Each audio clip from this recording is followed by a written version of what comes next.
So, now the last part of the series of texture chapter. So, secondary texture and post magmatic changes, as I've already told you in the previous video, that is considered as metamorphic in nature because it's something that forms after the real rock has already formed. So, secondary textures are formed after the igneous rock has completely solidified, and these processes are considered metamorphic in nature as they occur in solid state without any melt involvement. So that is the thing that you need to remember. Now, autometamorphic processes. It's a solid state process driven by the igneous heat during cooling. Large protons can remain at high temperature equivalent to high grade metamorphism for thousands of years, enabling a recrystallization and re-equilibration. Now, I'll come to the topic of Oswald ripening. So, it's a process where the crystal mature in static environment by annealing. So grain boundaries, they migrate to achieve a textural equilibrium. Small grains with outward curving boundaries are absorbed into larger grains.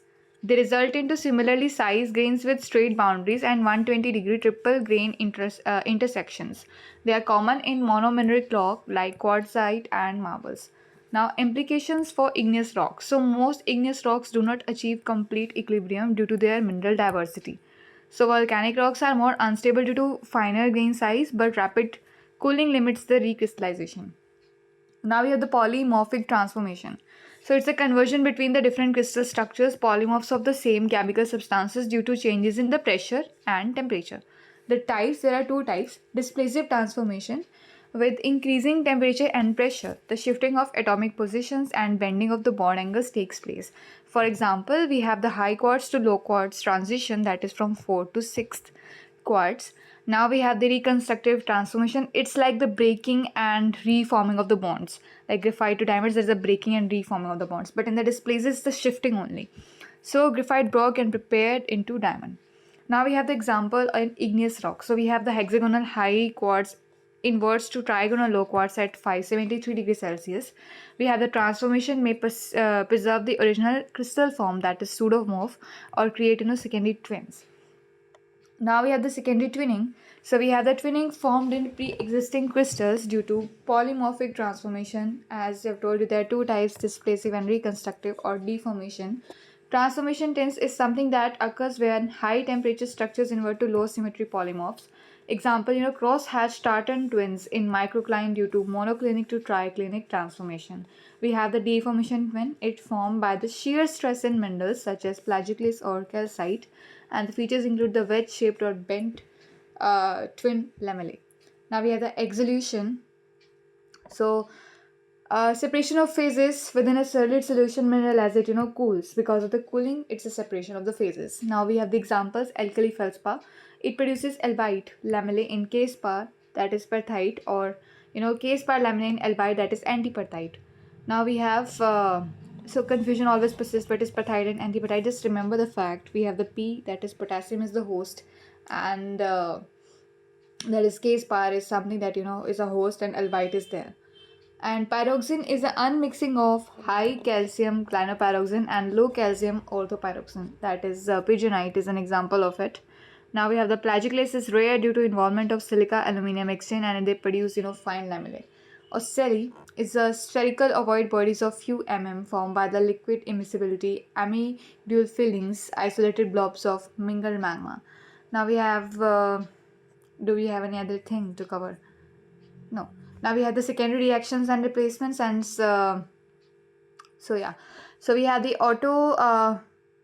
metamorphic processes. It occurs during the cooling of igneous rock, particularly plutonic types. It involves the hydration or reaction with H2O. So we have this one thing called deuteric alteration. So I want you guys to read about it. Now we have the uralization. So we have the pyroxene and alters to amphibole. That is actinolite, hornblende. Biotization hornblende, it alters to biotite. It releases the calcium to form apidote. We have the chloratization. It's the mafic mineral that alters to chlorite, and it starting from the rims or cleavages. Cerussitization is the hydration of feldspar to produce fine grained mica, that is cerctite. Now we have sorceritization. It's the plagioclase alters to albite and apidote due to calcium release. Now we have the symplectite formation. It fine grain intergrowth replacing original minerals, that is uralite from pyroxenes. And we have devitrification is the glacic materials crystallize into fine-grained aggregates or spheroids. So, just a minute, what I have written over here, I want to check up once. So olivine is altered to serpentine and edensite when cooled to symplectite. Mimerkite is the intergrowth of dendritic quartz and single crystals of plagioclase. We have spherulites, it's the radial aggregate. And where is this?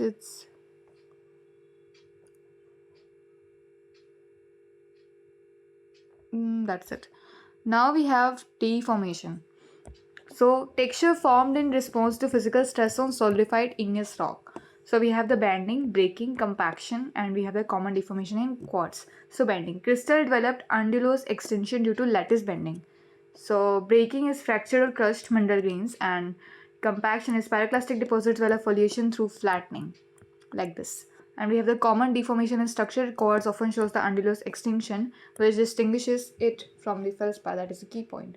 So with this, I'll end the whole chapter of textures, and now we'll cover the different chapter. And I'll start a new series for the common people who can learn about the geology. So thank you.